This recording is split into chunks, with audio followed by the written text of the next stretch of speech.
72 ঘন্টা পরে চমচম ঠান্ডা হবে। দুই হাতে চাপ দিয়ে এখানে আসলে কি হচ্ছে জানেন কিছু? আমি বেতন পাইছিল আপনার হলো 20 টাকা, অতি প্রথম 20 টাকা। তখন তো মনে করেন যে তখন আসলে ওই রকম কোনো বাঁচা বোঝা নাই, তখন দোকানটা আরো ছোট ছিল। দেশসেরা এক আইটেম তৈরির প্রথম ধাপ এটি। আর এখানে কি হচ্ছে জানলে আরো অবাক হবেন।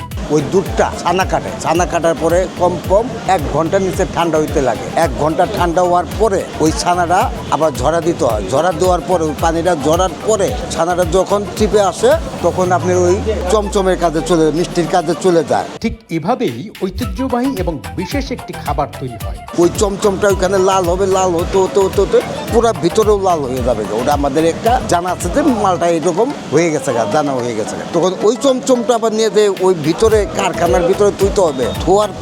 ধোয়ার পরে ওইখানে যে ঠান্ডা চমচমগুলো আছে ওই চমচমগুলো বাই করে নিয়ে শোরুমে রাখতে হবে। শোরুমে রাখার ইচ্ছা আছে, যেমন যে উপরে যে চমচমের উপরে যে মাওয়াটা দিতে হয়, বা কেউ অন্য ওখানে বিস্কুটে পাখিও দেয়, টোস্ট বিস্কুট, মালডোবা বিস্কুটে পাখি দেয়। কিন্তু গোপালে, জয়কালীতে এগুলো মালডোবার বিস্কুট পাবেন না। এখানে পাবেন হলো আপনার চমচমের যে মাওয়া, দুধের যে মাওয়াটা, অরিজিনাল যে মাওয়া উপরে ছিটানো, সেটা আপনি পাবেন, বুঝছেন? ওইটা আবার শোরুমে আমি এখানে কাজ করছি।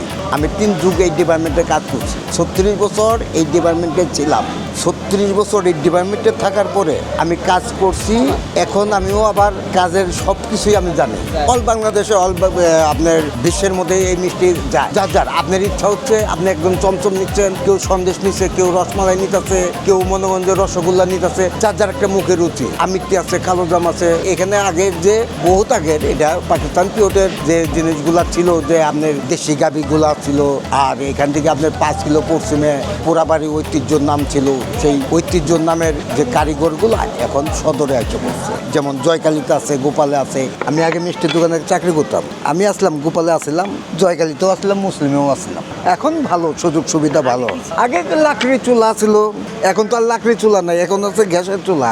আগের দেশি গাভি ছিল 1 সের 1.5 সের 1.5 সের করে দুধ হচ্ছে। সেই গাভির দুধ হচ্ছে 10 সের 12 সের 15 সের। আমি এখানে পিছনেও কাজ করছি, মিষ্টিও বানাইছি, মেসিয়ারিও করছি। মানে আমার তখন আর কোনো ভাগবোধ ছিল না। তখন মিষ্টি দোকান আসলে তখন তো সবারই অভাব ছিল, অভাব অনটল ছিল। তখনকার আমলে সবারই অভাব অনটল ছিল। এরকম সৌন্দর্য পরিবেশ ছিল না। চমচম, রসগোল্লা, সন্দেশ, আমিত্তি, পানিতোয়া, রসমালাই, কালোজাম, আরে বিভিন্ন আইটেম আছে, ক্ষীরমন আছে, বুঝছেন না, বিভিন্ন আইটেম আছে।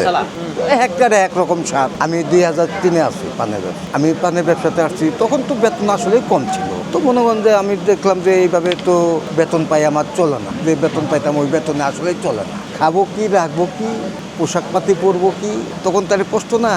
তো সেই জন্য আমি পানের দোকানে।